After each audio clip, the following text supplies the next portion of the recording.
À peine installé dans la salle de réunion, le président de la République donne déjà le ton d'une rencontre qui s'annonce déterminante pour la sécurité nationale.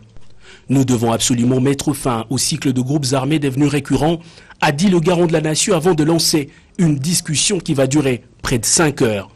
Outre les gouverneurs du Nord, du Sud Kivu et de l'Ituri, plusieurs membres du gouvernement national, conduits par le premier d'entre les ministres, aussi le représentant spécial du secrétaire général des Nations Unies et le représentant de la Banque mondiale ont été associés à cette rencontre. Félix-Antoine Tshisekedi Tshilombo, qui avait déjà au préalable reçu les détails de la situation, a donné des orientations précises pour que la partie est du pays recouvre une quiétude durable afin d'attirer les investissements conséquents. Il était également question d'arrondir les angles autour d'un budget conséquent à mettre en place à l'échelle 2021 pour de besoins communautaires. Nous avons compris que les questions de groupes armés deviennent récurrents, mais nous devons aussi casser ce cycle où il y a un genre de business qui se fait, où des personnes en sortent pour essayer de réclamer des grades ou des amnisties ou quoi que ce soit, et certains autres avantages, les problèmes aussi des tireurs des ficelles, et toutes ces questions ont été longuement débattues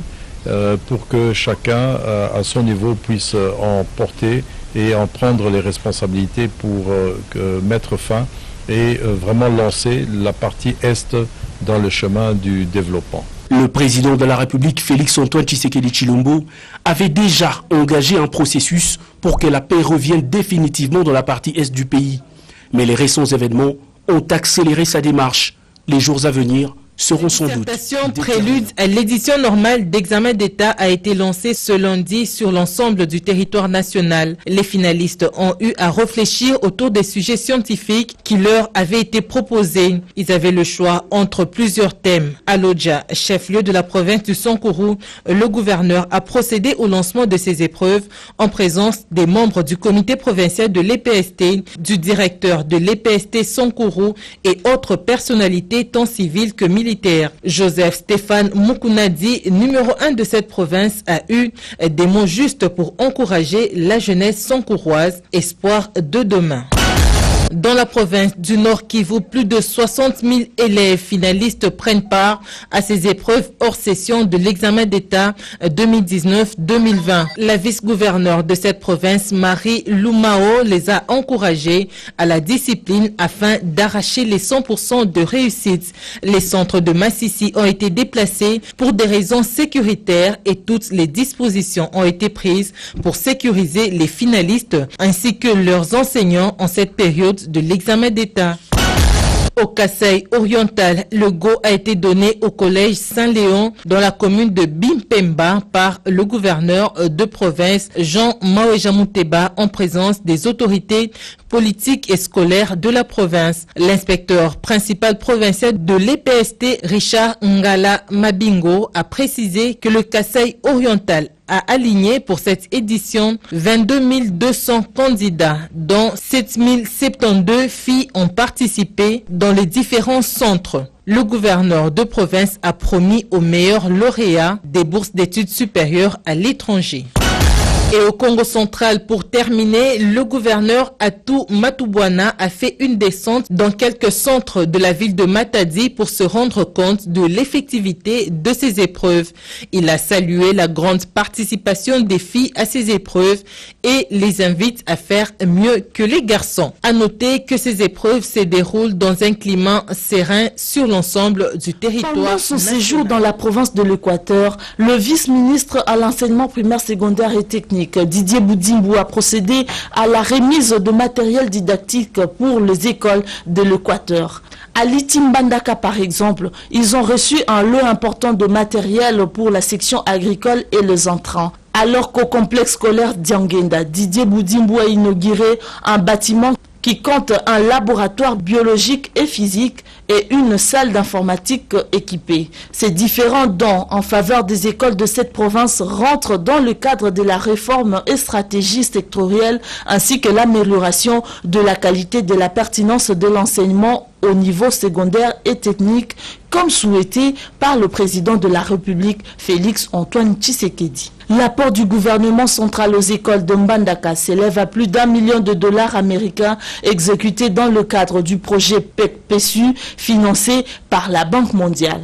Le chef de l'État porte l'Équateur dans son cœur et le gouvernement central prend en main tous les problèmes de l'Équateur. Au moins plus de 4 containers donnés par le gouvernement central et financés aussi d'une part par nos partenaires de la Banque mondiale. On a donné encore du matériel didactique pour faciliter les élèves. La semaine prochaine, j'irai encore dans d'autres provinces, mais nous allons nous préparer à revenir encore à Mbandaka pour faire plus. Plusieurs autres écoles du pays attendent les passages du tandem Willy Bakonga Didier Boudimbu, grâce auquel la réforme de l'enseignement des bases en République démocratique du Congo du Kasaï fait face à plusieurs difficultés qui ne permettent pas son expansion. En dépit du manque d'électricité qui freine son développement, la pandémie du coronavirus est venue s'ajouter à cette crise qui a mis également l'économie de la province à genoux.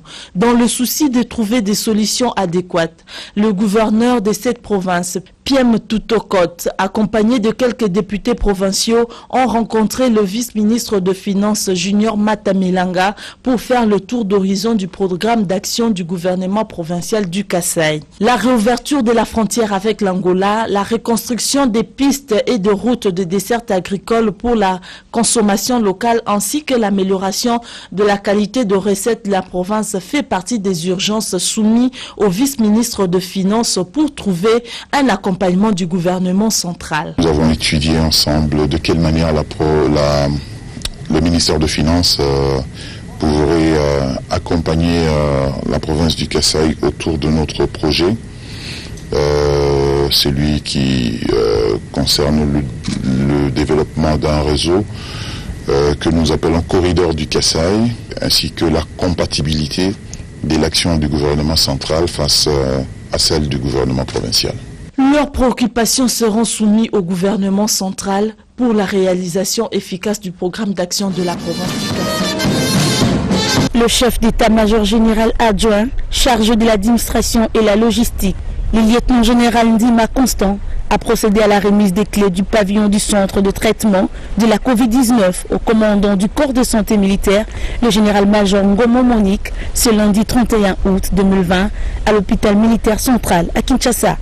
Ces gestes entrent dans le cadre du souci majeur du chef de l'État et commandant suprême des forces armées de la République démocratique du Congo de protéger les militaires et leurs dépendants contre cette pandémie. À la même occasion, le général Ndima Constant et l'assistance ont visité les installations du dit centre. Au terme de sa visite, le chef d'état-major général adjoint chargé de l'administration et la logistique s'est exprimé en ces termes. Nous avions la pandémie Covid-19 et le chef d'état-major général, en parlant de la sensibilisation, il s'est dit de ne pas se limiter seulement à la sensibilisation. Il doit quand même faire quelque chose pour la prise en charge de ces militaires. C'est commander les hommes, il faut qu'ils aient la santé. C'est pourquoi il avait pris cette mesure-là de mettre un petit fonds à la disposition du corps de santé militaire pour réhabiliter ces pavillons. L'hôpital de référence quand Kokolo reçoit les militaires, leurs dépendants et aussi tous les membres de leur famille, y compris la population riveraine qui vient se soigner ici. Pour rappel, mesdames, messieurs, ce centre est le fruit des observations faites par le chef d'état-major général des forces armées de la République démocratique du Congo sur le personnel soignant de l'hôpital militaire central menait la riposte contre la Covid. Après sa nomination à la tête du groupement des écoles militaires Interforce, le général de brigade Louye Moussa Kouenou Grégoire a entamé une série de visites dans les écoles militaires qui relèvent de son ressort. Sa tournée de commandement et d'inspection a commencé à l'école de musique située à Matadi-Mayo dans la commune de Mongafula, où il a présidé une parade à l'intention de ces sanctuaires des savants militaires. Dans sa cause, s'est présenté à ses frères d'armes avant de leur rappeler les missions régaliennes de l'armée tout en insistant sur la discipline militaire, gage de toute réussite. Enfin, le commandant du groupement des écoles militaires Interforce a exhorté ses compagnons d'armes au respect de mesures barrières édictées par les autorités sanitaires contre la Covid-19. Le général Louyeye a assisté à l'exposé présenté par le colonel Matasso, commandant de l'école de musique, sur son établissement qui était suivi de la visite des installations de cette école. Le commandant du du groupement des écoles militaires Interforce a au cours de sa visite expliqué l'objet de sa descente. En tant que commandant génie, et comme je suis nouveau, alors j'ai commencé tout d'abord à faire des visites afin de prendre des préoccupations. Ça c'est la première visite. Le général de brigade Louis Lusakweno succède au général Ingende, admis à la retraite. Il me